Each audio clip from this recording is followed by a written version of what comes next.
प्रिय साथियों नमस्कार। मैं दिलीप भट्ट आप सभी का हार्दिक स्वागत करता हूं, अभिनंदन करता हूं आपके अपने परिवार स्मार्ट पीएस एकेडमी पर।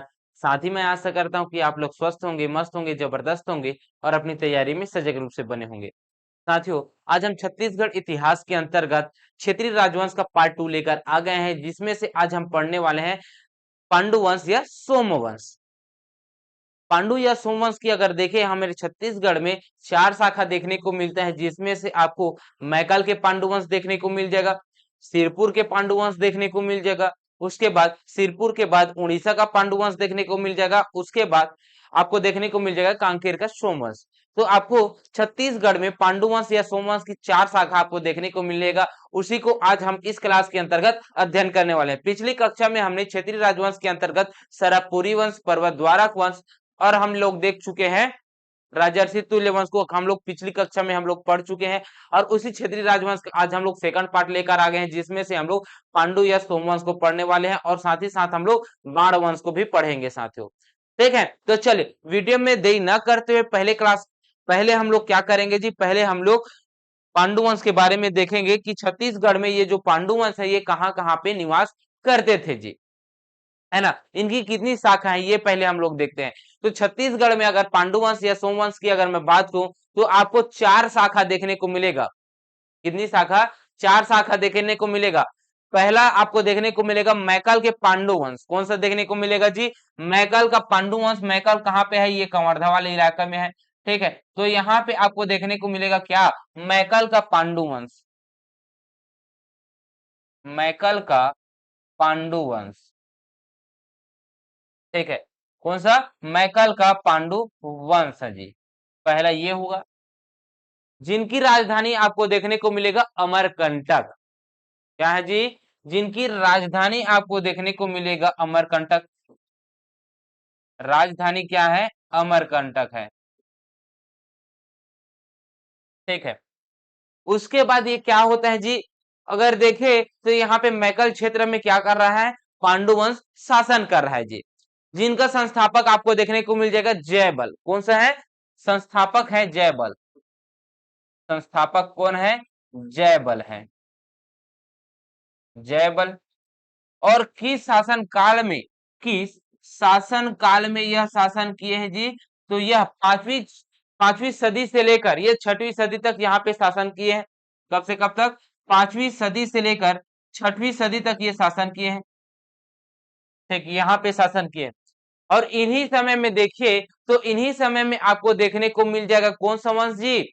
सरकपुरी वंश।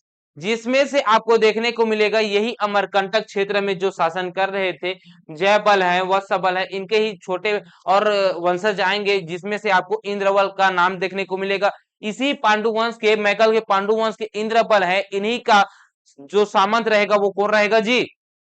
सॉरी, पांडुवंश पांडुवंश के जो जो रहेंगे इंद्रबल, यह सुदेव राज का सामंत रहेगा। और सुदेव राज का सामंत रहेगा इस वजह से उनके विवाह कर देगा जी। उनके पुत्र या फिर पुत्री या फिर को देखने को मिलता है बहन, उनके साथ इनका क्या कर देते हैं? विवाह कर देते हैं। और विवाह करने के बाद वहां पे जब साम्राज्य का विभाजन करते हैं सुदेव राज अपने भाइयों के साथ, व्याघ्र राज और उनके नन्न राज के साथ जब करते हैं, तब उनका क्या करते हैं जी? विरोध करते हैं और जाकर इनके ऊपर आक्रमण कर देते हैं इंद्रबल के ऊपर।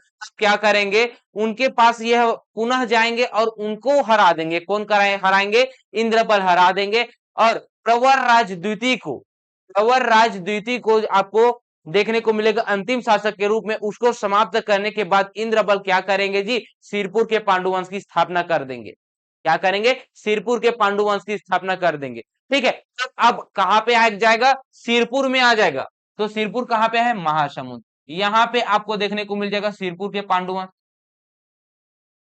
सिरपुर के पांडुवंश। ठीक है साथियों, ये आपको देखने को मिल जाएगा। ये जो सिरपुर के पांडु वंश है, इनकी राजधानी आपको देखने को कहां पे मिलेगा? इनकी राजधानी आपको देखने को मिलेगा सिरपुर। कहां पे? सिरपुर पे। राजधानी क्या है? राजधानी है सिरपुर। वैसे तो कायदे से इनका संस्थापक किसे मानना था?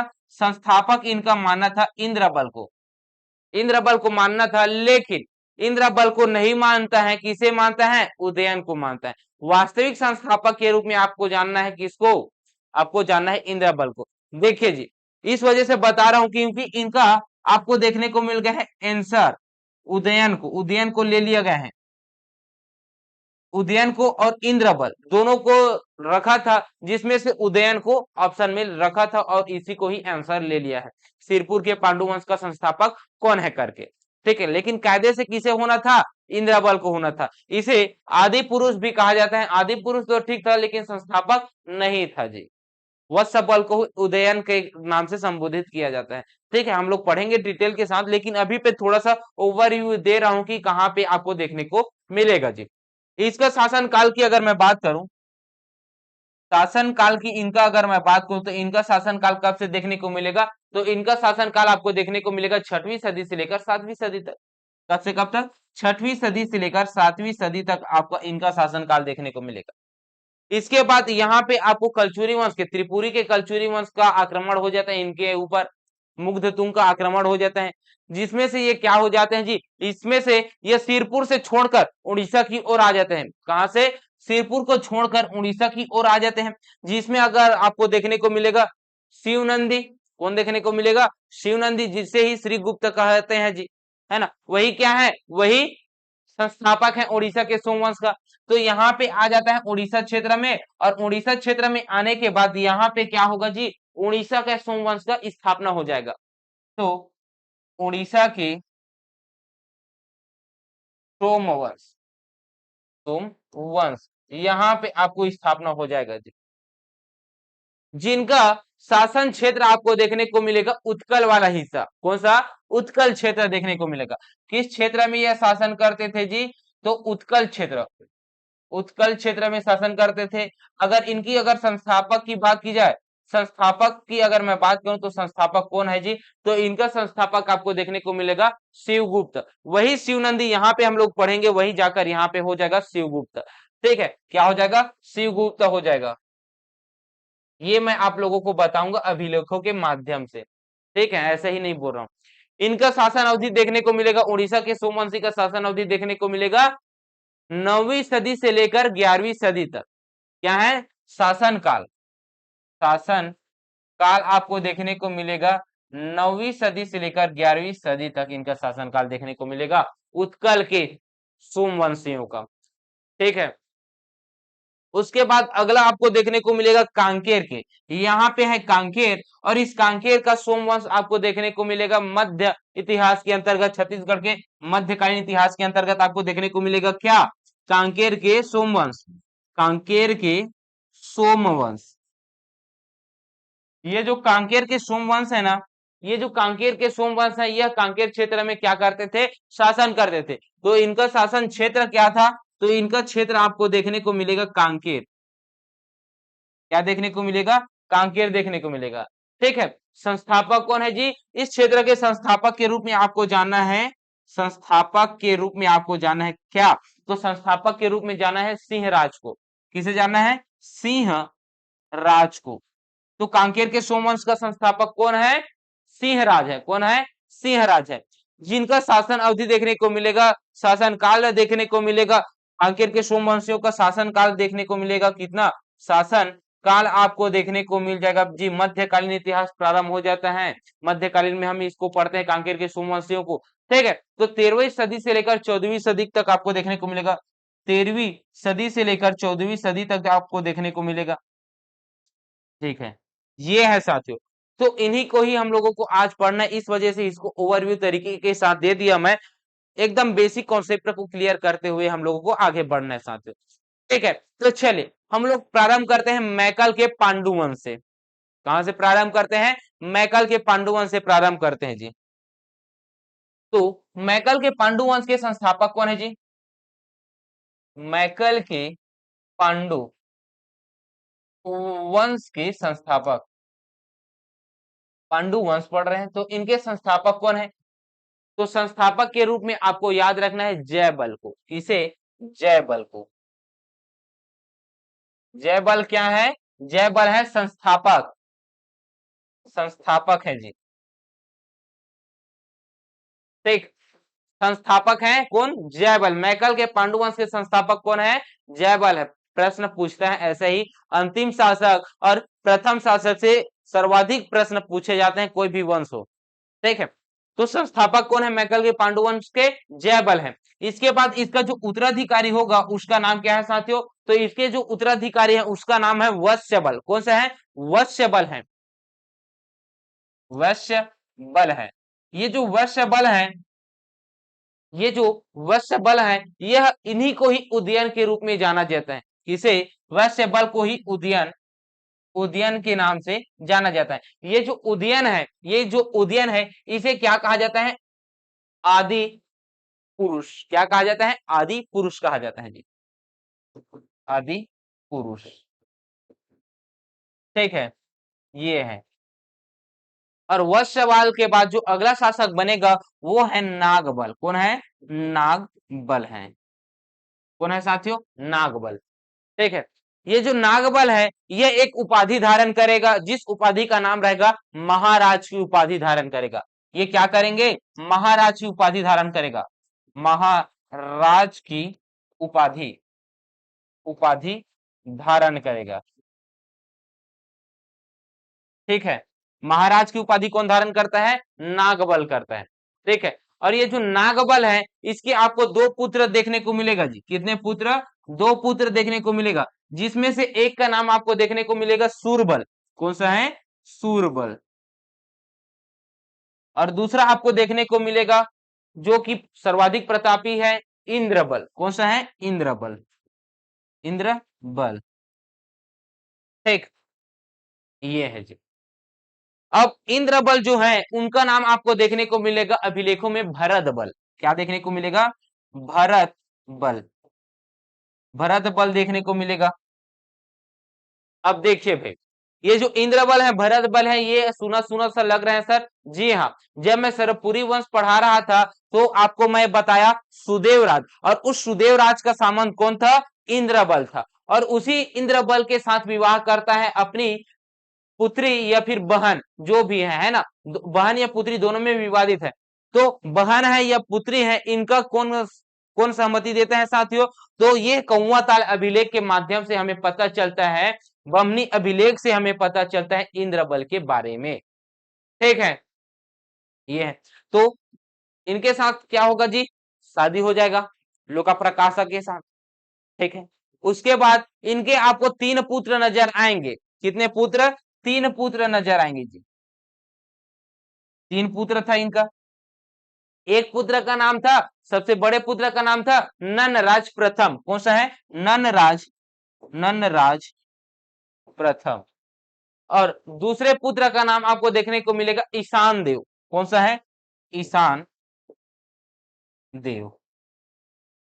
और ईशान देव के बाद एक तीसरे नंबर का पुत्र आपको देखने को मिलेगा भवदेव रणकेसरी। कौन सा है? भवदेव भवदेव रणकेसरी। रणकेसरी। देखिए भाई, इंद्रबल के यही पास आपको चार पुत्र कर कहीं पास बोल देते हैं, है ना, चार पुत्र हैं करके बोल देता है, जिसमें से सूरबल को यही पास रख देते हैं। लेकिन सूरबल को आप लोगों को मैं बता दूं, जो मल्हार ताम्रपत्र है और मंगला ताम्रपत्र है, उसमें सूरबल क्या करते हैं? मैं इंद्रबल का भाई हूं जिसका नाम भरत बल है करके कौन बताता है? सूरबल के मंगला ताम्रपत्र बताता है। देखिए, मैं जो भी बता रहा हूं वो किसी न किसी साक्ष्य के आधार पर बता रहा हूं। तो मंगलत ताम्रपत्र और मल्हार में मल्हार अभिलेख में आपको देखने को मिलेगा सूरबल के बारे में, जिसमें ये बताएंगे कि मैं इंद्रबल का भाई हूं करके। तो पुत्र कैसे होगा साथियों? तो पुत्र कैसे होगा? पुत्र नहीं है इनके, सिर्फ तीन पुत्र, ननराज प्रथम, ईशान देव और भवदेव रणकेसरी। ठीक है, इतना आपको पता चल गया। उसके बाद क्या होगा? उसके बाद आपको देखने को क्या मिलेगा साथियों?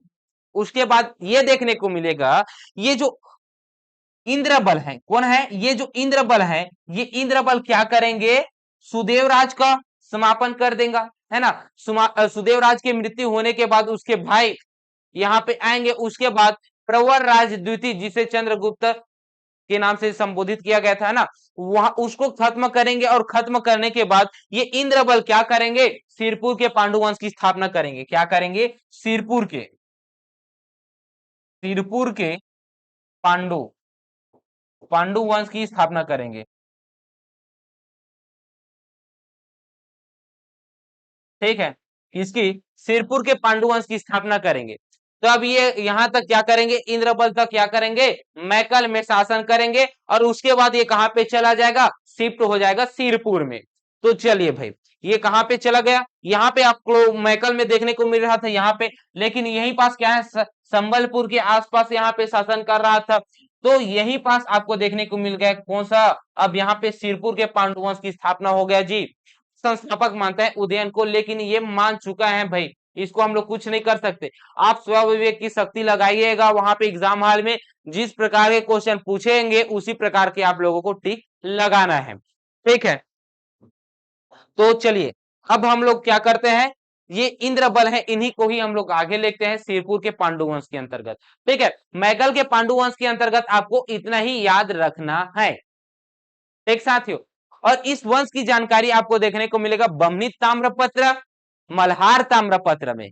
ठीक है, दोनों जगहों में आपको देखने को मिलेगा, जिसमें से मल्हार अभिलेख में मल्हार अभिलेख में ताम्रपत्र में उसमें जानकारी मिलेगा सुबल सुरबल के बारे में। किसके बारे में, सुरबल के बारे में जानकारी देखने को मिलेगा।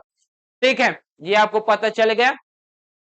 और ये जो वश्य बल है कौन सा है, ये जो वश्य बल है इसे उदयन कहा गया है, जिसे आदि पुरुष कहा गया है, जिसकी जानकारी आपको कालिंजर अभिलेख से देखने को मिलेगा। किसे, कालिंजर अभिलेख से देखने को मिलेगा, कलिंजर अभिलेख। और ये जो कलिंजर अभिलेख है ये कहाँ पे है, यह उत्तर प्रदेश में है, यूपी में है। ठीक है, यहाँ पे आपको देखने को मिलेगा जी। ठीक है, और नागबल के बारे में बताऊं तो नागबल क्या है, महाराज की उपाधि धारण करेगा, और इनकी पत्नी का ही नाम आपको देखने को मिलेगा इंद्र भट्टारिका। क्या देखने को मिलेगा, इंद्र भट्टारिका देखने को मिलेगा जी। ठीक है, इसके अलावा आपको इंद्रबल के बारे में क्या याद रखना है, यह सुदेवराज का सामंत था। क्या है, सॉरी, सुदेवराज का सामंत था। कौन सामंत था जी, इंद्रबल सामंत था, जिसकी जानकारी आपको कौवा ताल अभिलेख से देखने को मिलेगा। इसके अलावा नरेंद्र की बहन के रूप में आपको देखने को मिलेगा कुरुत ताम्रपत्र में। विवादित है जी, नरेंद्र की भी बहन आपको देखने को मिलेगा लोक प्रकाशा, जिसमें ये बोलेंगे कि मैं गलत कर दिया कि मैंने अपने बहन का विवाह किसके साथ कर दिया, इंद्रबल के पांडुवंशी शासक इंद्रबल के साथ कर दिया, जो कि मेरे ही वंश का क्या किया, खात्मा कर दिया। ये बोलता है जी कुरुत ताम्रपत्र, वो भी बोलता है। ठीक है, इसके अलावा सुरबल के बारे में आपको क्या पता होना चाहिए, सुरबल के बारे में आपको मल्हार अभिलेख में जानकारी देता है कि यह भरत बल का भाई है जी।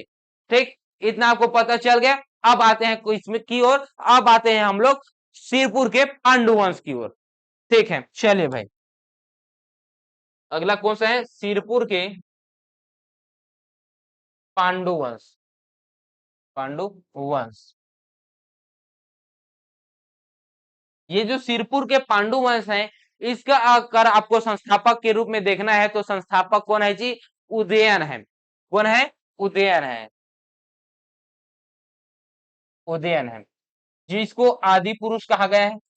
आदि पुरुष, क्या कहा गया है, आदि पुरुष कहा गया है। जो वत्स बल है वो भी क्या है, उदयन कहा जाता है, और उसी को ही आदि पुरुष कहा जाता है। ठीक है, जिसकी आपको देखने को मिलेगा अगला शासक किसके रूप में, इंद्रबल के रूप में। किसके, इंद्र, इंद्र बल के रूप में देखने को मिलेगा। और इंद्र बल को अभिलेखों में भरत बल कहा गया है, भरत बल कहा गया है, जिसके ही आपको 3 पुत्र देखने को मिलेगा। कितने पुत्र, 3 पुत्र देखने को मिलेगा। और पहले पुत्र का नाम नन्नराज प्रथम, कौन सा है, नन्नराज प्रथम है। दूसरे पुत्र का नाम है ईशान देव, कौन सा है, ईशान देव, ईशान देव। तीसरे पुत्र का क्या नाम है जी, तो तीसरे पुत्र का नाम है भावदत्त रणकेसरी। कौन सा है, भाव देव रणकेसरी, भावदेव रणकेसरी। ठीक है, बड़ा पुत्र था नन्नराज, इस वजह से क्या बनेंगे, ये राजा बनेंगे। ईशान देव को, ईशान देव को कहां का मंडलाधिपति बनाकर भेज देंगे, खरौत का। भांडेर का भवदेव रणकेसरी को बनाकर भेज देंगे मंडल अधिपति के रूप में।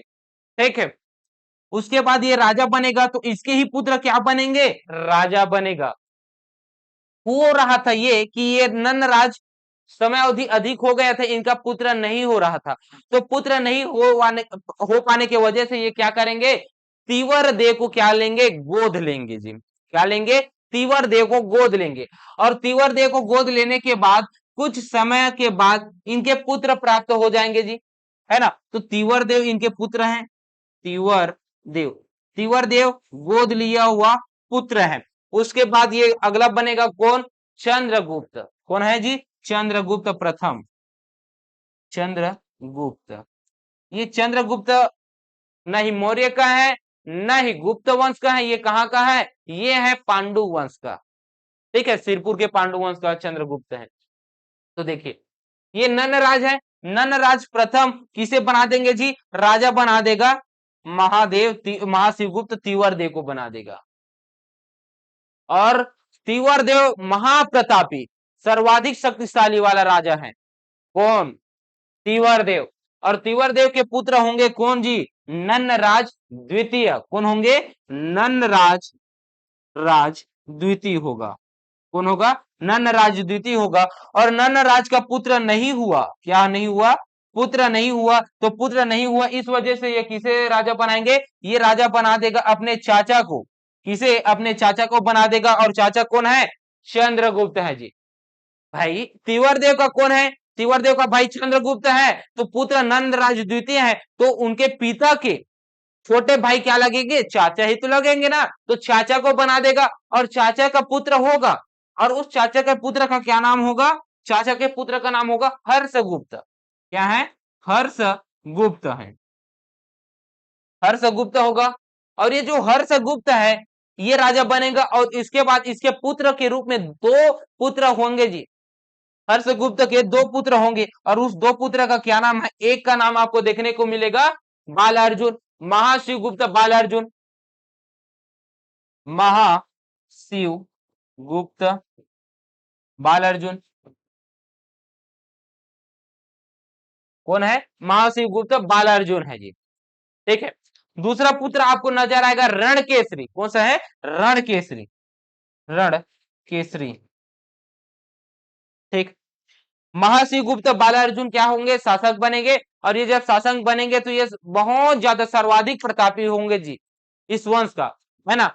तो ये क्या करेंगे, ये भी अपने, ये जो रहेगा ना महाशिव गुप्त बाल अर्जुन, इनके काल को स्वर्ण काल कहा जाएगा जी। और तिवर्दे के काल को उत्कृष्ट काल कहा जाएगा, उत्कर्ष का काल। पांडु वंश का उत्कर्ष का काल अगर कहा जाता है तो वो तिवर्देव है। और महाशिव गुप्त के काल को कहा जाता है स्वर्ण काल। ठीक, ये आपको याद रखना है। क्यों कहा जाता है मैं आगे बताऊंगा। महाशिव गुप्त बाल अर्जुन का पुत्र होगा जिसका नाम है शिव नंदी। कौन सा है, शिव नंदी, शिव नंदी। इसी शिव नंदी के काल में आपको देखने को मिलेगा क्या जी, आक्रमण देखने को मिलेगा। ठीक है, तो आक्रमण जब देखने को मिलेगा कलचुरियों का, तो ये क्या करेंगे, छोड़कर भाग जाएंगे सिरपुर क्षेत्र को, सिरपुर क्षेत्र को छोड़कर भाग जाएंगे किस ओर, उड़ीसा की ओर। और उड़ीसा की ओर आएंगे तो ये अपने नाम को ही बदल देंगे, शिव नंदी से क्या हो जाएगा, शिवगुप्त हो जाएगा। क्या हो जाएगा, शिवगुप्त हो जाएगा। और है वो सिरपुर के पांडुवंश। अब कहलाएंगे कहाँ के, उड़ीसा के पांडुवंश, उड़ीसा के सोमवंश कहलाएंगे। पांडु पहले कहला रहे थे, अब क्या कहलाएंगे, सोमवंश कहलाएंगे। ठीक है, तो ये हो गया। तो इन्हीं सभी को हम लोगों को पढ़ना है सिरपुर के पांडुवंश के अंतर्गत। ठीक है, इतने ही शासकों को हम लोगों को पढ़ना है साथियों। तो चलिए किस प्रकार का आप लोगों का घटना घटी इसको हम लोग देख चुके। जी हाँ साथियों, तो ये देखे तो ये उदयन को आदि पुरुष कहा जाता है, संस्थापक है, जिनका उल्लेख आपको वत्स बल के नाम से देखने को मिलेगा। कलिंजर अभिलेख में, कलिंजर आपको देखने को मिलेगा उत्तर प्रदेश में, उत्तर प्रदेश से यह अभिलेख प्राप्त है जिसमें यह क्या कहा गया है, आदि पुरुष कहा गया है। ठीक है, इसके अलावा आपको देखने को मिलेगा भावदेव रणकेसरी के, भावदेव रणकेसरी के भदक ताम्रपत्र से, इससे भावदेव रणकेसरी का हमें क्या प्राप्त होगा, शिलालेख प्राप्त होगा। क्या प्राप्त होगा, शिलालेख, भदक शिलालेख, भदक शिलालेख ये प्राप्त हो गया। इसके अलावा हमें कौआताल अभिलेख, कौआताल अभिलेख, कुरुद अभिलेख, यहां से हमें देखने को मिलेगा जी। ठीक है, जिसमें ये बताएंगे कि पांडु वंश का संस्थापक के रूप में जाना जाएगा इंद्रबल को। भदक ताम्रपत्र की मैं बात कर रहा हूं। पांडु वंश का प्रथम शासक कहा जाएगा इंद्रबल को, तथा दक्षिण कौशल में पांडु वंश का संस्थापक माने जाएगा इंद्रबल को, जिसमें से छत्तीसगढ़ के सरपुरी वंश को समाप्त करने के बाद पांडु वंश की नींव रखा है। कौन? इंद्रबल। ठीक है, और इनका जो उल्लेख आपको देखने को मिलेगा, नाम अन्य नाम के रूप में आपको उल्लेखित देखने को मिलेगा भरत बल। तो भरत बल प्राप्त है जी अभिलेखों में नाम इंद्रबल का। ठीक है, तो चलिए इंद्रबल से प्रारंभ करते हैं। इंद्रबल बहुत सारे काम किए हैं जी। इंद्रबल, तो इंद्रबल के बारे में हमें क्या याद रखना है? यह सुदेव राज का सामंत था। ये क्या था? सुदेव राज का सामंत था। सुदेव राज का सामंत था। क्या था? सुदेव राज का सामंत था, पहला पॉइंट। ठीक, ये जो विवाह करेंगे, विवाह करेगा वो किसके साथ करेगा? सुदेव राज की पुत्री या फिर बहन देखने को मिलता है, बहन। ठीक है, कौन सा है जी? ये है लोक प्रकाशा, लोका प्रकाशा से। ठीक, ये करेंगे। और ये क्या काम करेंगे? ये स्थापना करेंगे, स्थापना करेंगे किसकी? शहर की स्थापना करेंगे, जिस शहर का नाम है खरौद। क्या है? खरौद है। खरौद शहर की स्थापना करेंगे। खरौद शहर की स्थापना कौन करता है? इंद्रबल करता है। कौन करता है? इंद्रबल करता है जी। ठीक है, और अपने अंतिम समय में, और अपने अंतिम समय में ये क्या करेंगे? अपने साम्राज्य का विभाजन कर देंगे। इनके 3 पुत्र थे जी। कितने पुत्र? 3 पुत्र थे। तो ये जो 3 पुत्र हैं, इनमें क्या करेगा? साम्राज्य के विभाजन करेगा, जिसमें से नन्नराज को क्या करेंगे? राजा बना देंगे। इसे नन्नराज प्रथम को राजा बना देंगे। इसके अलावा आपको देखने को मिलेगा दूसरा ईशान देव। कौन सा है? ईशान देव देखने को मिलेगा जी, ईशान देव। इसके अलावा आपको देखने को मिलेगा रण केसरी। कौन सा है? रण केसरी, रण केसरी। देखिए भाई, नन्नराज क्या हो जाएंगे? राजा हो जाएगा। सिरपुर का शासक कौन होगा? सिरपुर का शासक है। ठीक है, कौन? नन्नराज। ईशान देव क्या है जी? तो ईशान देव आपको नजर आएंगे कहां पे? मंडल अधिपति के रूप में नजर आएंगे। कहां के? खरौद के। कहां के जी? खरौद के। देखिए, खरौद पहले वो नाम नहीं था, तो क्या था? इंद्र इंद्रपुर था। क्या था? इंद्रप्रस्थ था। इंद्र इंद्रप्रस्थ, इंद्रपुर है। ठीक, ये क्या था? इंद्रपुर या फिर इंद्रप्रस्थ, इंद्रप्रस्थ। ये शहर बसाते हैं। ठीक है, जिसका आपको देखने को मिलेगा खरौद से। कहां देखने को मिलेगा? खरौद में देखने को मिलेगा जी। ठीक, और ये जो खरौद है, यहाँ पे कौन जाएगा? मंडल अधिपति के रूप में इंद्रबल जाएंगे। कहां पे? खरौद में। खरौद में यहाँ पे साम्राज्य का विभाजन करा है, तो खरौद में कोई जाएगा? ईशान देव जाएगा। कौन जाएगा? ईशान देव जाएगा। इसके बाद आपको देखने को मिलेगा रण केसरी के बारे में, और ये जो रण केसरी है, ये कहां पे जाएंगे? भांडेर में जाएगा। कहां पे? भांडेर में। और भांडेर कहां पे है जी? भांडेर है आरंग को कहा जाता है। किसे कहा जाता है? आरंग को भांडेर कहा जाता है जी। ठीक है, तो आरंग के भांडेर के मंडलाधिपति कौन होंगे? वो होगा रणकेसरी। और खरौद का मंडलाधिपति कौन होगा? वो होगा ईशान देव। तब ईशान देव यहाँ पे क्या करेंगे? यहाँ पे लक्ष्मण मंदिर बनवाएंगे। क्या बनवाएंगे? खरौद में लक्ष्मण मंदिर, लक्ष्मण मंदिर बनवाएंगे। कौन बनवाएगा जी?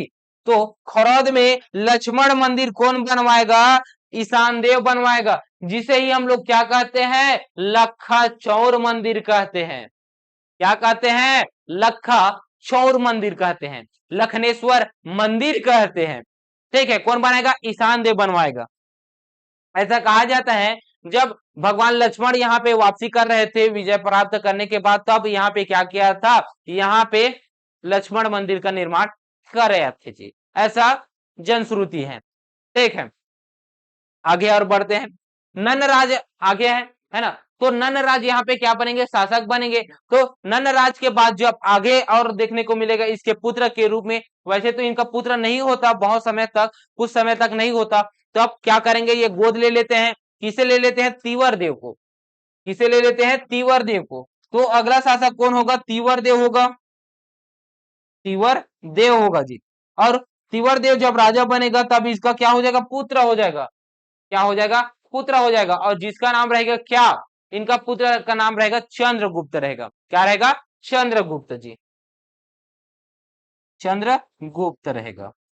ठीक है, तो चलिए चंद्रगुप्त भी राजा बनेगा, हम लोग बाद में पढ़ेंगे। पहले हम लोग पढ़ेंगे तीवर देव के बारे में, क्योंकि तीवर देव बहुत सारा प्रतापी था जी, अत्यधिक प्रतापी था, है ना। तो तीवर देव के बारे में हमें क्या क्या जानकारी होना चाहिए। तीवर देव के बारे में सबसे ज्यादा प्रश्न पूछे गए हैं, कौन सा मैं बताऊंगा, तीवर देव। तीवर देव के बारे में कुछ याद हो या फिर ना हो, आपको याद रखना है इनकी उपाधि से। क्या याद रखना है, इनकी उपाधि से याद रखना है। उपाधि, कौन सी उपाधि जी, इनकी उपाधि आपको याद रखना है सकल कौशल अधिपति की। कौन सा, सकल कौशल अधिपति का। ठीक है, सकल कौशल अधिपति।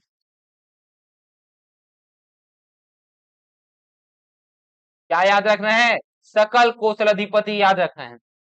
ठीक, सकल कौशलाधिपति, कौशलाधिपति, सकल कौशलाधिपति। ठीक है, कौन सा, सकल कौशलाधिपति के रूप में आपको याद रखना है। ठीक है जी।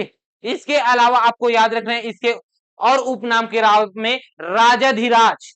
क्या है, राजाधिराज, राजाधिराज, ये उपाधि धारण किए थे। इसके अलावा आपको देखने को और मिलेगा जी महाशिवगुप्त। ठीक है, उपाधि रहेगा महाशिव, महाशिव उपाधि है ये। उपाधि से बहुत ज्यादा प्रश्न पूछेगा। पंच महासप्त, कौन सा, पंच, पंच महासप्त। इसके अलावा एक और देखने को मिल जाएगा जी, परम वैष्णव की उपाधि धारण करेगा। क्या, परम वैष्णव, ये है। कुछ याद हो या न हो, आपको याद रखना है सकल कौशल अधिपति। पूरे छत्तीसगढ़ के इतिहास में आपको दो ही शासक देखने को मिलेगा जो कि सकल कौशल अधिपति उपाधि धारण करेगा, जिसमें से एक नाम आपको नजर आएगा तीवर देव का, दूसरा आपको नजर आएगा कलचुरी वंश का। ठीक है, कलचुरी वंश को मैं पढ़ाऊंगा, उसको मैं बताऊंगा जी कौन सा है करके। ठीक है, अगले ही क्लास में मैं पढ़ाने वाला हूँ कलचुरी वंश। ठीक, तो ये आपको याद रखना है। इसके अलावा और क्या याद रखना है, तो इसके अलावा आपको याद रखना है यह अपने पुत्र को क्या बनाएंगे, शासक बनाएगा जी।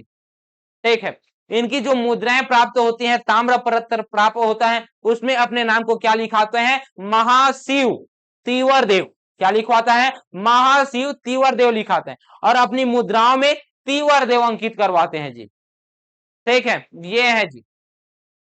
और ये जो आपको देखने को मिल रहा है ये उपाधि, ये कहां पे उल्लेखित है साथियों, तो ये कढ़नी के, कहा के, कढ़नी के राज तरंगी, कौन से, राज तरंगनी, राज तरंगनी, कौन से, राज तरंगनी में ये क्या है, कल्याण के राज तरंगनी में आपको नजर आएगा जी। ठीक है, ये उपाधि। और इनकी जो मुद्राएं हैं, क्या है, इनकी जो मुद्रा है इसमें क्या अंकित होगा, तीवर देव, तीवर देव अंकित होगा। इसके अलावा इनका चित्रण देखने को मिलेगा गरुड़ का। किसका देखने को मिलेगा जी, गरुड़ का, गरुड़ का चित्रण देखने को मिलेगा इनकी मुद्राओं में। ठीक है, और इनकी जानकारी आपको देखने को मिलेगा राजिम से, बालोद से भी देखने को मिलेगा। इसके अलावा रायगढ़ में भी ताम्रपत्र आपको देखने को मिलेगा जी। ठीक है, और इनके जो धर्म है वो कौन सा है? वैष्णव धर्म है। कौन सा है? वैष्णव धर्म। ठीक है, वैष्णव धर्म के अनुयायी है। तीवर देव महाशिव नहीं, ये कहां पे थे? ये थे कौन से के जी? शैव धर्म के थे। ठीक, आगे बढ़े। जी हाँ साथियों, चलिए फिर आगे बढ़ते हैं और इनके जो पुत्र होंगे उसको हम लोग देखते हैं। तीवर देव का पुत्र होगा नन्नराज द्वितीय। कौन सा है? नन्नराज, नन्नराज द्वितीय। ये नन्नराज द्वितीय अपने पिता के ही समान क्या है? प्रतापी हैं। अपने पिता के ही समान प्रतापी हैं, जिसका आपको देखने को मिलेगा जानकारी उड़भार में। कहां पे? उड़भार ताम्रपत्र में।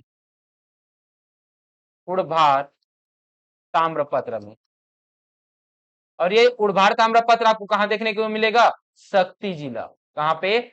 शक्ति जिला। यहाँ पे आपको इनकी जानकारी प्राप्त हो जाएगा जी, जिसमें ये बताएंगे कि इन्होंने वर्धा क्षेत्र को भी जीत लिया। और वर्धा कहाँ का है? वर्धा है नागपुर वाला। ठीक है, महाराष्ट्र वाला। तो इनमें क्या है जी? वर्धा क्षेत्र को, नागपुर के वर्धा लिख देता हूं ना, नागपुर के वर्धा क्षेत्र को, वर्धा क्षेत्र को जीत लिया था। ठीक है, वर्धा क्षेत्र को जीत लिया था जी। ठीक, इनके ही काल में, इनके ही काल में राजा माधव वर्धन को भी क्या किया इन्होंने? पराजित किया, क्योंकि उनके ही काल में थे। इस वजह से माधव वर्धन को, इसे माधव वर्धन को, माधव वर्धन को भी पराजित कर दिया। कौन जी? नन्नराज द्वितीय। ठीक है, और माधववर्धन को पराजित कर दिया। इस वजह से ये क्या करेंगे? कौशल अधिपति की भी उपाधि धारण करेंगे और महा नरराज की उपाधि धारण करेंगे। ठीक है, कौशल अधिपति बोल रहा हूं मैं, ना कि सकल कौशल अधिपति। ठीक है, इनके बाद, नन्नराज के बाद इनके चाचा बनेंगे चंद्रगुप्त। कौन बनेंगे? चंद्रगुप्त बनेंगे, क्योंकि इनके पुत्र नहीं था। इस वजह से राजा कौन हो जाएगा? चंद्रगुप्त हो जाएगा, चंद्रगुप्त। और ये जो चंद्रगुप्त हैं, ये जो चंद्रगुप्त हैं, ये क्या करेंगे जी? ये करेंगे उत्कल क्षेत्र को भी जीत लेंगे, माधववर्धन को पराजित कर देंगे, उत्कल क्षेत्र को जीत लेंगे और पुनः शासन करेंगे जी। ठीक है, ये हो गया चंद्रगुप्त द्वितीय के बारे में आपको याद रखना है। ठीक साथियों, अब आगे बढ़ना है जी। अब चंद्रगुप्त के बाद आगे हमें बढ़ना है किसकी ओर? हर्षवर्धन की ओर। हर्षवर्धन पुराण, अच्छा इन्हीं के ही समकालीन था, हर्षवर्धन के ही समकालीन था हर्षगुप्त। हर्षगुप्त की ओर आते हैं। कौन सा है? हर्षगुप्त, हर्षगुप्त। ये जो हर्षगुप्त है, यह, इनकी जानकारी आपको देखने को मिलेगा सिरपुर लेख से। इनकी जानकारी आपको देखने को मिलेगा कहां से? जानकारी आपको देखने को मिलेगा सिरपुर अभिलेख से, सिरपुर अभिलेख से। कहां से जी? सिरपुर अभिलेख से इनकी जानकारी देखने को मिलेगा, जिसमें ये बताएंगे कि चंद्रगुप्त का पुत्र नहीं था, इस वजह से अपने चाचा को ये उत्तराधिकारी के रूप में दिया। और उनके बाद आपको देखने को मिलेगा उनके पुत्र चंद्रगुप्त के, सॉरी चंद्रगुप्त के, हाँ ठीक तो बोल रहा था, चंद्रगुप्त के ही उत्तराधिकारी के रूप में आएगा हर्षगुप्त। ठीक है जी, जो कि चंद्रगुप्त का पुत्र है। और ये जो हर्षगुप्त है, ये क्या करेंगे? जो मौखरी वंश के राजा हैं, सूर्यवर्मन, मौखरी वंश के राजा हैं, मगध साम्राज्य के अंतर्गत आता था। मौखरी, मौखरी वंश के जो राजा है उसका नाम क्या है? सूर्यवर्धन। कौन सा है? सूर्यवर्मन, सूर्य, सूर्यवर्मन। अब ये जो सूर्यवर्मन है, इन्हीं के ही पुत्री, इनके पुत्री का नाम है वासटा देवी। कौन सा है? वासटा देवी। कौन सा है? वसाटा देवी। ठीक है, वसाटा, वस्टा, ये हो जाएगा वसाटा देवी। कौन सा है? वसाटा देवी। ये है इनकी पुत्री, इनकी पुत्री का विवाह हो जाता है किसके साथ? हर्षगुप्त के साथ। किसके साथ? हर्षगुप्त के साथ हो जाता है। और हर्षगुप्त के साथ जब विवाह होता है इनका, तब ये क्या होंगे जी? इनके दो पुत्र प्राप्त होंगे। ठीक है, कौन कौन सा? एक होगा महाशिवगुप्त, महाशिवगुप्त, और दूसरा हो गया रणकेसरी। कौन सा है? रणकेसरी। ठीक है, हर्षगुप्त की अकाल मृत्यु हो जाती है अचानक से, है ना। तो मृत्यु होने के बाद ये क्या करेंगे जी? वसाटा देवी इनके वियोग में हो जाएंगे, और वियोग में होंगे वसाटा देवी तो ये क्या करेंगे? मंदिर का निर्माण करवा देंगे, और वो भी लाल ईंटों से। कौन से? वो भी लाल ईंटों से। तो हर्षगुप्त की मृत्यु की स्मृति में सिरपुर में वसाटा देवी क्या करेंगे जी? सिरपुर में वसाटा देवी क्या करेंगे? मंदिर का निर्माण करेंगे लाल ईंटों से। इसे लाल ईंटों से, लाल ईंटों से नागर शैली में, नागर शैली में, नागर शैली में स्थापित करवा देंगे जी। वैसे पूर्ण नहीं हो पाता, लेकिन निर्माण कार्य प्रारंभ करवाते हैं जी, है ना। ये पूछेगा सिरपुर में जो लक्ष्मण मंदिर है उसका नींव कौन रखा है? तो वो रखा है वसटा देवी। पूर्ण किसने करवाया है? उसके पुत्र महाशिवगुप्त बाल अर्जुन ने। ठीक है, ये किस प्रकार का मंदिर है? ये विष्णु मंदिर है। ये क्या मंदिर है? विष्णु, विष्णु मंदिर है जी। ठीक है, ये आपको याद रखना है। और ये जो है वो गुप्तकालीन सर्वश्रेष्ठ उदाहरण आपको देखने को मिलेगा ये। ठीक है साथियों, चलिए भाई आगे बढ़ते हैं। अब आगे जाते हैं शिवगुप्त की ओर। अब शिवगुप्त किसकी ओर आ जाएगा जी? हर्षगुप्त के बाद अगला राजा महाशिवगुप्त बनेगा, बाल अर्जुन बनेगा, जो कि पहला काम करेगा वसटा देवी द्वारा मंदिर अपूर्ण था उसको पूर्ण करवाएगा। मंदिर को पूर्ण करवाएगा कौन? मंदिर को पूर्ण करवाएगा कौन? करवाएगा महाशिवगुप्त बाल अर्जुन करवाएगा। ठीक है, और महाशिवगुप्त बाल अर्जुन क्या करेंगे जी? महाशिवगुप्त बाल अर्जुन सबसे पहली काम ही करेंगे, वो क्या करेंगे? मंदिर को पूर्ण करवाएंगे। उसके बाद उसके बाद इनका शासनकाल हमें याद हो जाना चाहिए। क्यों? क्योंकि कुछ याद हो या ना हो, लेकिन इनका शासनकाल हमें याद होना चाहिए जी। महाशिवगुप्त का, महाशिवगुप्त बाल अर्जुन, बाल अर्जुन। ठीक है, ये कुछ हो या ना हो, इनका आपको शासन काल याद रखना है। और शासन काल कब से कब तक रहेगा इनका शासन काल? तो 559 ईस्वी से, 59 है, 59, 595 से, कब से? 595 से, 595 से लेकर आपको देखने को मिलेगा 655 ईस्वी। कब देखने को मिलेगा? 655 ईस्वी देखने को मिलेगा। कब से कब तक? 595 से लेकर 655 ईस्वी तक आपको देखने को मिलेगा इनका शासनकाल। मतलब लगभग लगभग ये 60 साल क्या करेंगे? शासन करेंगे। क्या करेंगे? लगभग लगभग 60 साल ये शासन करेंगे जी। ठीक, अब इतना लंबा समय शासन कर रहे हैं, लगभग 60 वर्ष, तो बहुत सारे काम तो करेंगे जी। ठीक है, बहुत सारे काम कराएंगे। तो इनके शासन काल के अंतर्गत, इनके जो शासन काल है, इन्हीं शासन काल को क्या कहा गया है? छत्तीसगढ़ का स्वर्ण काल कहा गया है। क्या कहा गया है? छत्तीसगढ़ का स्वर्ण काल। अब स्वर्ण काल इस वजह से कहा गया है क्योंकि ये जो काल हुए हैं इसमें चहुमुखी विकास हुआ है, चहुमुखी विकास हुआ है, चारों तरफ विकास हुआ है जी। इसमें सभी धर्मों का क्या हुआ है? विकास हुआ है। अब सभी धर्म कह रहा हूं तो सभी धर्म का कहने का मतलब है यहाँ पे बौद्ध धर्म, जैन धर्म और शैव धर्म और विष्णु धर्म, है ना। इन सभी धर्मों का क्या हुआ है, विकास हुआ है। और विकास हुआ है तो इस वजह से ये क्या करेंगे जी, अलग अलग क्षेत्रों में अलग अलग मंदिरों का निर्माण करेंगे, जब विकास हो ही रहा है तो। ठीक है, जिसमें से आपको देखने को मिलेगा क्या जी, आपको देखने को मिलेगा बौद्ध धर्म देखने को मिलेगा। सिरपुर में बौद्ध विहार का निर्माण करवाएंगे जी। क्या करेंगे, पहला धर्म बौद्ध धर्म, बौद्ध धर्म को याद रख लीजिए।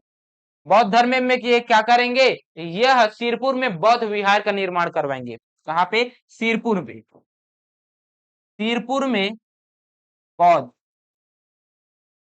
विहार का निर्माण करवाएंगे और संरक्षण देंगे जी। इसके अलावा वैष्णव धर्म, वैष्णव धर्म के मंदिरों का निर्माण करवाएंगे। कहां पे, सिरपुर में। ठीक है, लक्ष्मण मंदिर जी अभी हम लोग देखे हैं, विष्णु मंदिर, वैष्णव धर्म, वैष्णव धर्म, सिरपुर में विष्णु मंदिर, जो कि इनकी माता ने क्या किया था, प्रारंभ किया था, नींव डाला था, जिसे पूर्व कराएंगे सिरपुर में लक्ष्मण मंदिर, लक्ष्मण मंदिर। ठीक है, इसके अलावा शैव धर्म का भी यहाँ पे निर्माण करवाएंगे, जिस शिव मंदिर का निर्माण करवाएंगे। ठीक है, आपको देखने को मिलेगा शैव धर्म, शैव धर्म। और शैव धर्म के अंतर्गत आपको बहुत सारे आपको देखने को मिलेगा क्या जी, मंदिर, जिसमें से आपको सिरपुर में देखने को मिलेगा गंधेश्वर महादेव मंदिर। बार बार प्रश्न पूछता है, सिरपुर में, सिरपुर में गंधेश्वर, गंधेश्वर महादेव मंदिर, महादेव मंदिर, ये पहला, सिरपुर में पहला, ये शैव धर्म से। दूसरा याद रख लीजिए, वो भी है बालेश्वर भट्टारक शिव मंदिर। कौन सा है, बालेश्वर भट्टारक शिव मंदिर। कहां पे है, ये भी सिरपुर पे है, सिरपुर में है बालेश्वर। कौन सा है, बालेश्वर, बालेश्वर भट्टारक महादेव मंदिर। ठीक है, बालेश्वर भट्टारक महादेव शिव मंदिर है जी। ठीक, इसके अलावा आपको देखने को मिलेगा पलारी में सिद्धेश्वर महादेव मंदिर। पूछा गया सवाल है ये, कहां पे देखने को मिलेगा, पलारी में। तीसरा याद रखिए, पलारी, पलारी में याद रखिए कौन सा है, सिद्धेश्वर महादेव मंदिर है, सिद्धेश्वर महादेव मंदिर है। ठीक है, सिद्धेश्वर मतलब शिव मंदिर है, ये भी है ना, सिद्धेश्वर महादेव मंदिर है। इसके अलावा आपको देखने को मिलेगा खरौद में, कहां पे, खरौद में देखने को मिलेगा अंडल देव मंदिर। कौन सा, अंडल देव मंदिर, चौथा खरौद में अंडल देव मंदिर। कौन सा है, अंडल देव मंदिर। ठीक है जी, ये आपको देखने को मिलेगा। तो शैव धर्म, वैष्णव धर्म, ये सभी धर्मों का क्या करते हैं, यहाँ पे विकास करते हैं। इस वजह से इस वंश को हम लोग, इस इनके जो काल है उनको हम लोग क्या कहते हैं, स्वर्ण काल कहते हैं। और तिवर देव के जो काल है उसे पांडु वंश का उत्कर्ष काल कहा जाता है। क्या कहा जाता है, पांडु वंश का उत्कर्ष काल कहा जाता है। ठीक है, इतना लंबा अवधि है, इस वजह से इनके सर्वाधिक आपको देखने को मिलेगा ताम्रपत्र, जिसमें से आपको सिरपुर में, सिरपुर में 27 27 ताम्रपत्र प्राप्त होंगे। कितने, 27 ताम्रपत्र प्राप्त होंगे। जिसका अध्ययन कौन करेगा, इसका अध्ययन करने वाला कौन है जी, तो इनका अध्ययन करने वाला आपको देखने को मिलेगा रमेंद्र नाथ मिश्र। कौन सा देखने को मिल जाएगा, रमेंद्र नाथ मिश्र। और रमेंद्र नाथ मिश्र के अलावा विष्णु, कौन सा है जी, विष्णु, विष्णु सिंह ठाकुर है। ठीक है, कौन सा है, विष्णु सिंह ठाकुर है जी। ये हो गया। ठीक है, पूरा नाम लिखना पड़ेगा क्या, लिख देते हैं भाई, विष्णु सिंह ठाकुर। ठीक, अब मस्त लगा सर। ठीक, देखिए साथियों, ये बाल्यकाल से ही क्या था, धनुर्धारी में निपुण था, धनुर्विद्या में निपुण था।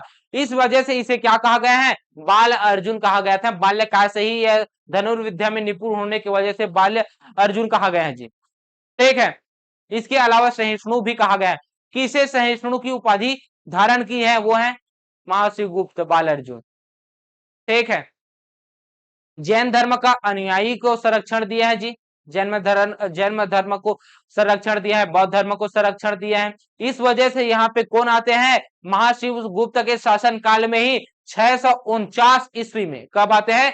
649 ईस्वी में कौन आता है जी? 649 बोल रहा हूं, 39 है ये। 639 ईस्वी में आता है, सॉरी जो 49 बोल रहा हूं इस वजह से 39 में आता है। 639 में कौन आता है? चीनी यात्री वेन सॉन्ग। चीनी यात्री कौन आता है? वेन सॉन्ग आता है। कौन आता है? वेन सॉन्ग आता है जी। ठीक। चीनी यात्री वेन सॉन्ग आता है। ठीक। ये जो चीनी यात्री वेन सॉन्ग है, इसे क्या कहता है? यात्रियों का राजकुमार कहा जाता है। किसे कहा जाता है? यात्रियों का राजकुमार कहा जाता है। ठीक है। इनकी जानकारी हमें देखने को मिलेगा कहां पे? या इनकी यात्रा वृत्तांत, यात्रा वृत्तांत में। और इनकी जो यात्रा वृत्तांत है ये पुस्तक है, और इस पुस्तक का क्या नाम है? इनके पुस्तक का नाम आपको देखने को मिलेगा सीयूकी। क्या देखने को मिलेगा? सीयूकी। सीयूकी क्या देखने को मिलेगा? सीयूकी देखने को मिलेगा। जिसमें से सिरपुर को किस नाम से उल्लेखित किया गया है? सिरपुर को किया सलो के नाम से उल्लेखित किया गया है। क्या? किया सलो। किया सलो। किया सलो के नाम से उल्लेखित किया गया है। जिसमें ये बताते हैं कि इन्होंने मतलब भगवान बौद्ध ने यहाँ पे, गौतम बुद्ध ने यहाँ पे कितने महीनों के लिए आया है? 3 माह के लिए आया है। 3 माह के लिए, 3 माह के लिए छत्तीसगढ़ आए थे, सिरपुर आए थे। ये कौन बताता है? सिरपुर आए थे। ये यात्रा वृत्तांत में बताता है। ठीक है साथियों। जिसमें महिलाओं का बौद्ध भिक्षुणी विहार आपको देखने को मिलेगा, जो कि एक है जी, पूरे भारत में एक ही है बौद्ध भिक्षुणी, प्रथम। ठीक है। ये आपको देखने को मिलेगा। इसके अलावा बाल अर्जुन का आपको और क्या याद रखना है साथियों? तो युद्ध किया था इन्होंने, युद्ध किया था, जिसमें से समकालीन राजा होने का आपको देखने को मिलेगा जी। राजा होने का साक्ष्य देखने को मिलेगा समकालीन राजा का। तो समकालीन राजा देख लेते हैं। समकालीन राजा जिनको इन्होंने हराया था। एक राजा आपको देखने को मिलेगा उत्तरी क्षेत्र में, दक्षिणी क्षेत्र में, दोनों देखने को मिलेगा। ठीक है। तो हर्षवर्धन देखने को मिलेगा। इसके अलावा आपको देखने को मिलेगा पुलकेशिन द्वितीय। पुलकेशिन द्वितीय। ठीक है। दोनों को देखने को मिलेगा जी। और ये जो पुलकेशिन द्वितीय है, इनके जो दरबारी कवि थे रवि कीर्ति। कौन थे? रवि कीर्ति। उनकी जो कृति है एहोल प्रशस्ति अभिलेख। कौन सा है? एहोल प्रशस्ति अभिलेख, जिसमें ये बताते हैं कि जो महर्षि गुप्त है उन्होंने पराजित कर दिया था। किसे? पुलकेशिन द्वितीय को। इसका उल्लेख आपको देखने को मिलेगा। ठीक है साथियों, ये आपको देखने को मिलेगा। अब क्या होगा? ये जो पांडुवंश है, ये जो पांडुवंश है, इनके जो अगला जो शासक रहेगा वो कौन रहेगा जी? पांडुवंश के जो अगला शासक आपको देखने को मिलेगा शिवगुप्त। कौन रहेगा जी? शिवगुप्त रहेगा। इनके पुत्र रहेंगे शिवगुप्त। शिवगुप्त रहेगा जी। ठीक। ये जो शिवगुप्त है ये बाल अर्जुन का क्या है? पुत्र है। इनके शासन काल में क्या होगा जी? इनके शासन काल में कलचुरी वंश के जो शासक है मुग्धतुंग। कौन है? मुग्धतुंग है। ये क्या करेंगे? इनके ऊपर आक्रमण कर देंगे। तो जब ये आक्रमण करेगा तो ये कहां पे चला जाएगा? अब ये चला जाएगा सिरपुर की ओर, सॉरी सिरपुर क्षेत्र को छोड़कर ये चला जाएगा उत्कल की ओर। कहां चला जाएगा? उत्कल की ओर चला जाएगा। वैसे तो सिर्फ जा रहा है, और वो क्या करेंगे? वो शासन नहीं करेंगे, अपने भाइयों को यहाँ पर छोड़कर वापस चल जाते हैं, है ना? सिर्फ जीतने के लिए बस आए थे। उसके बाद यहाँ पे क्या होगा? बाणवंशियों को अगर खत्म करने का, पूर्णतः रूप से खत्म करने का अगर श्रेय जाता है तो वो जाता है नलवंशी शासक विलास तुंग को जाता है, जो कि शिवगुप्त को पराजित करते हैं, और भी बहुत सारे ऐसे शासक होंगे जिनको पराजित करते हैं। उसके अलावा आपको जनेऊ पाली वंश के बाण वंशक शासक विक्रमादित्य, वो भी इनके क्या थे जी, खदेड़ने के लिए थे दावेदार। तो ये खदेड़ दिए कहां पे, उड़ीसा की ओर चला जाएगा, उड़ीसा की ओर आएंगे। उसके बाद पूर्णतः इसे कौन समाप्त करेगा, नलवंशी शासक विलास तुंग समाप्त कर देगा। ठीक है, तो चलिए भाई अगला हम लोग देखेंगे अब कौन सा शासन, अब हम लोग देखेंगे उड़ीसा के सोमवंश, कहां के, उड़ीसा के, उड़ीसा के सोमवंश। अब उड़ीसा के सोमवंश के संस्थापक कौन है, ये है कौन है जी, शिवगुप्त। कौन है, शिवगुप्त है, जिसे हम लोग क्या कहते हैं, शिव नंदी कहते हैं। क्या कहते हैं, शिव नंदी, शिव नंदी, यही कौन सा है, शिवगुप्त है। ठीक, ये संस्थापक है। इनका जो शासन क्षेत्र रहेगा, ये शासन क्षेत्र कौन सा रहेगा, उत्कल क्षेत्र, उत्कल क्षेत्र रहेगा जी, उड़ीसा वाला क्षेत्र। ठीक है, ये वाला रहेगा। सबसे पहली बात ये पूछेगा इनके उपासक कौन थे, ये किसके उपासना करते हैं, उपासना किसकी करते हैं, तो ये सोम देवता के करते हैं, सोम देवता, सोम देवता मतलब चंद्रमा। ठीक है, इनके उपासना करते हैं, इस वजह से इसे क्या कहा गया है, इस वजह से इसे कहा गया है सोमवंश। ठीक है साथियों, इनका जो विस्तार है ये कहां तक देखने को मिलेगा, तो इनका जो विस्तार आपको देखने को मिलेगा, पूर्वी विस्तार आपको देखने को मिलेगा उड़ीसा क्षेत्र, और पश्चिमी क्षेत्र आंध्र प्रदेश तक देखने को मिलेगा। ठीक है, इसको जीतने के बाद, तीनों क्षेत्रों को जीतने के बाद ये क्या करेंगे, त्रिकलिंग अधिपति की उपाधि धारण करेंगे। तो ये जो उड़ीसा के शासक जितने भी होंगे वो उपाधि धारण करेंगे, और उपाधि कौन सा, त्रिकलिंग अधिपति की, कौन सा, त्रिकलिंग अधिपति की, त्रिकलिंग अधिपति की, इनकी उपाधि धारण करेंगे सभी शासक। ठीक है जी, अन्य उपाधि रहेंगे महापरम भट्टारक की, कौन सा रहेगा, महापरम भट्टारक का रहेगा जी। ठीक है, जिसमें से आपको शासक नजर आएंगे, पहले तो शिवगुप्त, पहला कौन देखने को मिलेगा, शिवगुप्त देखने को मिलेगा। इसको कौन छीनेगा जी, इसको शंकरगढ़ द्वितीय इनके ऊपर आक्रमण करते हैं, तब ये कहां पे आ जाता है, यहाँ पे आ जाता है। ठीक है, इसके बाद जो अगला इनका जो शासक रहेगा, शिवगुप्त के बाद जो अगला शासक आपको देखने को मिलेगा वो शासक कौन है जी, तो वो शासक आपको देखने को मिलेगा जन्मजेय। कौन सा, जन्मजेय, जन्मजेय देखने को मिलेगा। कौन देखने को मिलेगा, जन्मजेय देखने को मिलेगा, जिसी को ही क्या कहा जाता है, महाभावगुप्त द्वितीय। और इन्हीं जन्मजेय का नाम आपको देखने को मिलेगा धर्मकंदप। क्या देखने को मिलेगा, धर्मकंदप, धर्मकंदप, क्या देखने को मिलेगा, धर्मकंदप देखने को मिलेगा। और धर्मकंदप के बाद अगला जो शासक रहेगा वो है भीमरथ। कौन सा है, भीमरथ है, भीमरथ, कौन सा है, भीमरथ है। और ये जो भीमरथ है इसे महाभवगुप्त भीमरथ के नाम से जाना जाता है। ठीक है, यह उड़ीसा के कटक में इनकी जानकारी प्राप्त होती है।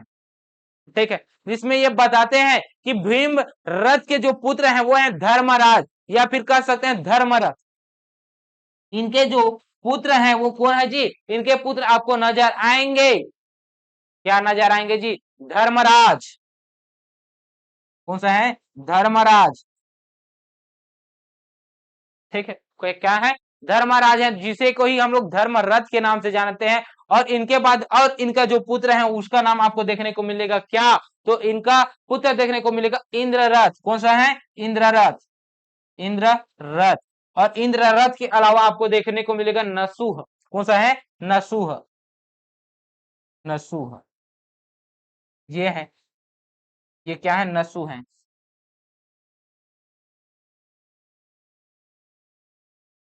ठीक है साथियों, ये आपको देखने को मिलेगा।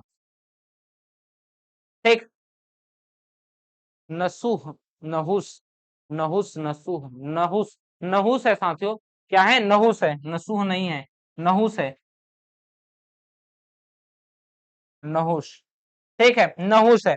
तो भीमरथ के तीन पुत्र आपको देखने को मिलेगा, धर्मरथ, इंद्ररथ और नसूह, नहुस। ठीक है। नसूह की बात अगर मैं देखूं तो ये क्या करते हैं जी, धर्मरथ, जो धर्मरथ है वही धर्मराज है ना। इसे महाशिवगुप्त द्वितीय के नाम से जाना जाता है। ये आंध्र प्रदेश बंगाल क्षेत्र को जीतते हैं। आंध्र प्रदेश और बंगाल क्षेत्र को जीतने वाले कौन है? धर्मराज है, धर्मरथ है। ठीक है। और नहुस की अगर मैं बात करूं तो ज्यादा जानकारी नहीं देखने को मिलता है। इंद्ररथ की जानकारी देखने को मिलेगा, जिसमें ये बताएंगे कि ये जो शासक है इनके ही ऊपर परमार वंश के राजा राजा भोज और चोल वंश के राजा राजा गजेंद्र, इनको मिलकर, दोनों ने मिलकर इस इंद्ररथ की हत्या कर दी थी। क्या कर दिया? इंद्ररथ की हत्या कर दिया। ठीक है, ये जानकारी आपको देखने को मिलेगा। इसके बाद अगला जो शासक देखने को मिलेगा, चंडीहर देखने को मिलेगा। ठीक है, कौन सा देखने को मिलेगा? चंडीहर। चंडीहर देखने को मिलेगा। ये जो चंडीहर है, ये जो चंडीहर है, ये क्या करेंगे?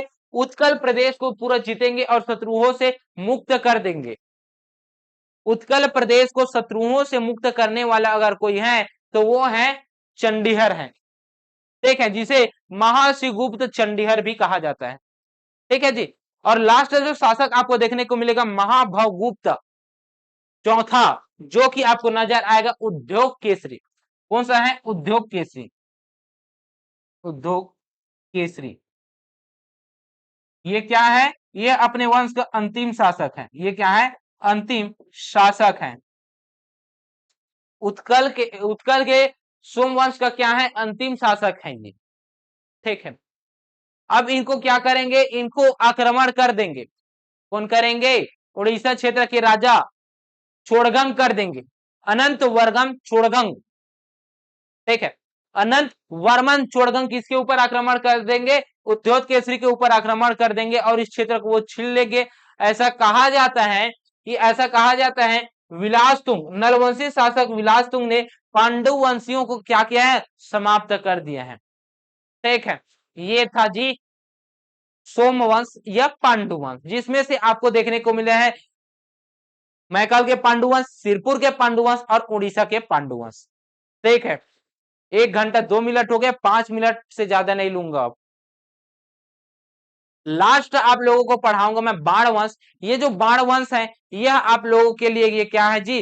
प्राचीन इतिहास का, छत्तीसगढ़ के प्राचीन इतिहास का लास्ट राजवंश है, जिसका नाम है बाण वंश। बाण वंश। ये जो बाण वंश है, ये किस क्षेत्र में ये शासन करते थे? इनकी राजधानी क्या थी? तो राजधानी की अगर मैं बात करूं तो राजधानी आपको नजर आएगा पाली क्षेत्र। पाली। और पाली कहां पे है? पाली है कोरबा पे। कहां पे है? कोरबा पे है जी। ठीक। तो पाली के कोरबा क्षेत्र में एक वंश राज शासन करते थे, जिसका नाम है बाण वंश। और इस बाण वंश का संस्थापक आपको देखने को मिलेगा महामंडलेश्वर मलदेव। कौन देखने को मिलेगा? संस्थापक कौन है जी? संस्थापक आपको देखने को मिलेगा महामंडलेश्वर मलदेव। ये संस्थापक है जी। ठीक है। और महामंडलेश्वर मलदेव के बाद जो अगला शासक आपको देखने को मिलेगा वो है जमेयू। और जमेयू को ही क्या कहते हैं? जमेयू को हम लोग क्या कहते हैं? विक्रमादित्य कहते हैं। क्या कहते हैं? विक्रमादित्य। विक्रमादित्य। ठीक है, ये है जी, विक्रमादित्य है। तो पाली क्षेत्र में जो सर्वाधिक बार पूछे जाने वाले प्रश्न है वो है, पाली क्षेत्र का जो शिव मंदिर है, प्रस्तर मंदिर, उसको किसने निर्माण करवाया है? वो किसने निर्माण करवाया है? वो विक्रमादित्य ने करवाया है, जमेयू ने कराया है। ठीक है। तो पाली के शिव मंदिर का निर्माण किसने करवाया है? तो शिव मंदिर का निर्माण करवाया है विक्रमादित्य ने करवाया है, जिसका जीर्णोद्धार से भी प्रश्न पूछेगा जी। तो जीर्णोद्धार किसने करवाया है? जीर्णोद्धार जीर्णोद्धार किसने करवाया है? जाजल्य देव ने करवाया है। किसने? जाजल्य देव। जाजल्य देव प्रथम। जाजल्य देव प्रथम ने जीर्णोद्धार करवाया है जी। ठीक है। अब विक्रमादित्य के ऊपर त्रिपुरी शाखा के राजा कलचुरी वंश यहाँ पे क्या करेंगे जी, आक्रमण करेंगे और इस क्षेत्र के ऊपर आक्रमण करने के बाद इससे क्या करेंगे, समाप्त कर देंगे। और समाप्त करने के बाद यहाँ पे क्या होगा, यहाँ पे आपको देखने को मिलेगा कलचुरी वंश। और इसी कलचुरी वंश के बाद हम लोग क्या पढ़ेंगे, मध्यकालीन इतिहास, छत्तीसगढ़ के मध्यकालीन इतिहास हम लोग पढ़ना प्रारंभ कर देंगे जी। ठीक है, तो यहाँ पे आपको क्या देखने को मिलेगा साथियों, यहाँ पे आपको देखने को मिलेगा कलचुरी वंश। तो कल से हम लोग क्या पढ़ेंगे, कलचुरी वंश को पढ़ना प्रारंभ करेंगे। और पूरे कल की क्लास में हम लोग एक ही क्लास के अंतर्गत हम लोग कलचुरी वंश के अंतर्गत जितने भी शासक होंगे, जितने भी प्रशासनिक कार्य होंगे, उन सभी को हम लोग कल की क्लास के अंतर्गत पढ़ेंगे। उसके बाद जो अगला टॉपिक रहेगा वो है फणिनाग वंश, या फिर जो भी मध्यकालीन इतिहास के अंतर्गत बच जाता है उसको हम लोग पढ़ेंगे। 2 क्लास मध्यकालीन इतिहास का लूंगा, 2 क्लास, 2 से 3 क्लास आपको आधुनिक इतिहास का, 5 क्लास में के अंतर्गत आपका छत्तीसगढ़ का इतिहास पूर्णतः खत्म हो जाएगा। ठीक है, तो चलिए मिलते हैं नेक्स्ट क्लास में, तब तक के लिए जय हिंद, जय भारत, जय छत्तीसगढ़।